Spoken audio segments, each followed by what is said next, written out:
आज हम लोग चर्चा करने चल रहे हैं गले से संबंधित भी आजकल बहुत सारी समस्याएं क्रिएट हो जाती हैं। उसके क्या कारण होते हैं, क्या लक्षण होते हैं, इस पर भी हम लोग चर्चा करेंगे। नमस्कार, योग गुरु संदीप तिवारी। टॉन्सिल, टॉन्सिलाइटिस जिसको इंग्लिश में बोलते हैं और हिंदी में उसको गलतुंडिया, गलघोटू, इस तरीके से कई सारे नाम जगह जगह पे लोग अलग अलग नाम देते हैं। सब मिलाकर के गले से संबंधित जो समस्याएं हो जाती हैं उसको टॉन्सिलाइटिस बोलते हैं। अब योगा इसमें कैसे हेल्प करेगा टॉन्सिलाइटिस के लिए, क्या ट्रीटमेंट है योगासन या फिर योग में, आज हम लोग उस पर चर्चा करते हैं। सर्वप्रथम प्राणायाम करते हैं। प्राणायाम में अनुलोम विलोम करेंगे। पीछे बहुत अच्छे से लोग जान चुके हैं अनुलोम विलोम कैसे किया जाता है। बड़े ही अच्छे से सुखासन में बैठ जाएंगे। ज्ञान मुद्रा ऐसे लगाया जाता है, दोनों के कोर को मिला करके, और दाहिना हाथ कोहनी मोड़ करके चेस्ट से लगा लें और ये दोनों हाथ ऐसे करके मुद्रा बना लें। अंगूठा को घुमाकर बाईं ओर करके दोनों बीच वाली उंगली दाहिने नासिका पर लगाकर अल्टरनेट इनहेल क्लोज एक्सेल, फिर इनहेल क्लोज एक्सेल। अब ये कैसे करना होगा, अगर रेशियो में लेकर के चलें तो 4, 6, 8 भी कर सकते हैं। नहीं तो सबसे बेस्ट क्या होता है कि अपनी क्षमता के अनुसार बड़ा सनई सनई खींचे श्वास को और फिर धीरे धीरे खींच लेने के बाद अपनी क्षमता अनुसार दोनों नासिका बंद करके बिल्कुल होल्ड हो जाए। फिर अपनी क्षमता अनुसार होल्ड होने की क्षमता जब पूरी होने लगे तो धीरे से दूसरी नासिका को छोड़कर फिर सनई सनई श्वास को खींचने की अपेक्षा ज्यादा देर तक छोड़ने की कोशिश करेंगे। ये अनुलोम विलोम का प्रोसेस हम चर्चा कर रहे हैं। जिनका बीपी थोड़ा सा फ्लक्चुएट होता रहता है वो ध्यान रखें कि अनुलोम विलोम अगर हम कर रहे हैं तो श्वास को काफी देर तक अंदर न रोकें। हो सके तो कुछ सेकंड के लिए रोककर इनहेल एक्सहेल पर ज्यादा फोकस दिया करें। इसके बाद उज्जयी प्राणायाम करें। टॉन्सिलाइटिस की समस्या के लिए हम लोग चर्चा कर रहे हैं। कैसे करते हैं उज्जयी प्राणायाम, ऐसे पूरा स्पाइन गर्दन सीधा करके गर्दन को सीधा झुका करके चिन को कंठ ऊपर यूं लगाएंगे और गले से श्वास खींचते हुए गले से ही आवाज निकालेंगे। कैसे,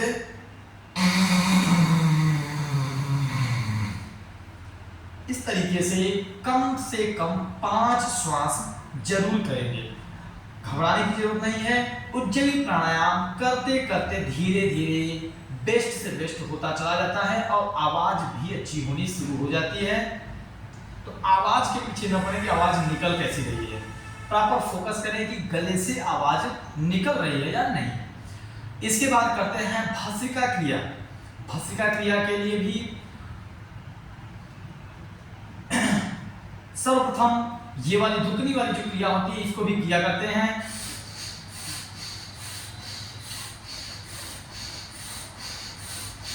इस तरीके से पूरा का पूरा बड़े ही हल्के रूप में। हाँ, जिनको बीपी का समस्या रहता है वो इस क्रिया को ना भी करें। तो 3-4 प्राणायाम सफिशिएंट होता है। इसके बाद करते हैं कपालभाति की क्रिया। कैसे करेंगे, श्वास को खींचेंगे और टुकड़े टुकड़े में श्वास को छोड़ने की कोशिश करें। एक होता है बेसिक कपालभाति,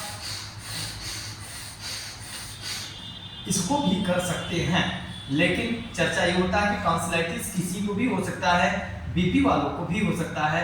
तो ये वाला कपालभाति बीपी वालों के लिए मैक्सिमम मनाही ही रहती है, इसलिए टुकड़े टुकड़े में छोड़ करके हम बड़े ही अच्छे से इसका लाभ ले सकते हैं।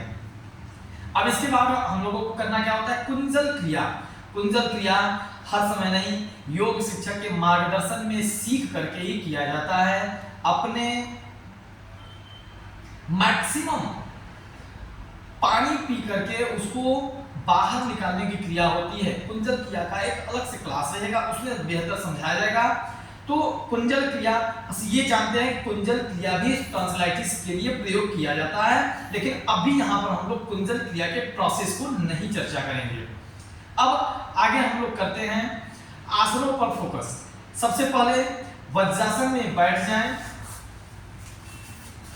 इस तरीके से वज्रासन में बैठ जाने के बाद बड़े ही सिंपल तरीके से सशक्त आसन करने की कोशिश करते हैं। जैसे शिशुआसन में जाएंगे, शिशुआसन के बाद शशांक आसन में जाएंगे, रैबिट पोज जिनको बोलते हैं।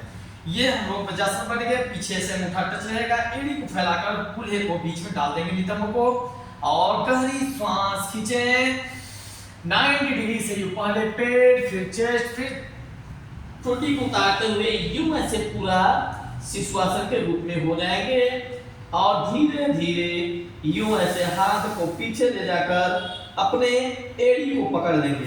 देखिए ऐसे होकर चर्चा करते हैं हम लोग। यूं ऐसे आएंगे और ऐसे पकड़ लेंगे।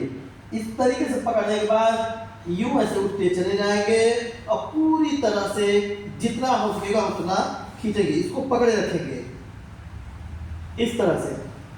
फिर श्वास छोड़ते हुए वापस होंगे और उठ करके बैठ जाएंगे। अगला आसन करेंगे हम लोग उष्ट्रासन। ऐसे घुटने पे ही खड़े हो जाएंगे ऐसे, और अपने हाथ को यूं उंगलियां चारों पीछे की ओर, अंगूठा आगे की ओर रखकर क्षमता अनुसार पहले श्वास खींचेंगे और पीछे की ओर बेंड होना शुरू हो जाएंगे। जिनका उष्ट्रासन पूरा नहीं बनता है वो अर्धउष्ट्रासन से अभ्यास करना शुरू करेंगे, और जिनका बन जाता है वो पूरा उष्ट्रासन करेंगे। कैसे? ऐसे पकड़ लेंगे और आगे की ओर खींचकर गर्दन को पीछे की ओर लटकाएंगे इस तरीके से। वापस आ जाएंगे। सारे आसन कम से कम 10-10 सेकेंड करके 3 से 5 रिपीटिशन अवश्य करेंगे। अब इसके बाद बैठ जाते हैं।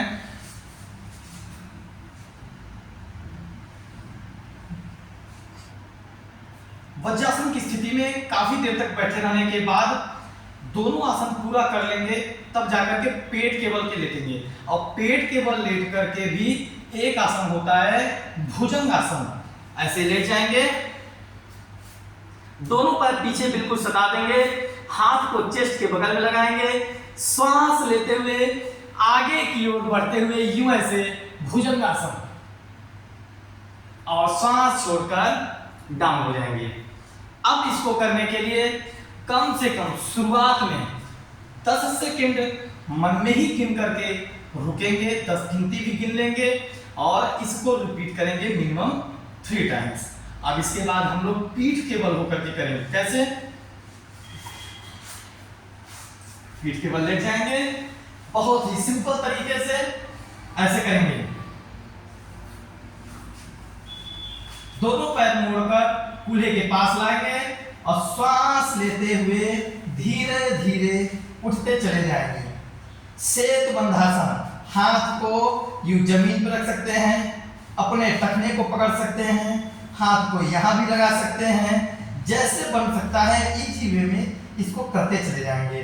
10 सेकेंड के बाद धीरे धीरे वापस होंगे और दोनों पैर मोड़कर यूं ऐसे पवन मुक्तासन जितना अच्छे से कर सकते हैं।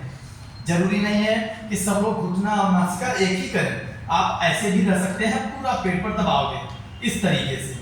फिर से सेतुबंधासन करेंगे, पूरा पोज, और फिर से पवन मुक्तासन। इस तरीके से कम 3 सेट करेंगे। ये हम लोगों का पूरा एक सेट हो गया टॉन्सिलाइटिस की समस्या से बचने के लिए। अगर हो गया है तो उसको खत्म करने के लिए। आगे हम लोग अन्य बीमारियों पर चर्चा करेंगे। नमस्कार।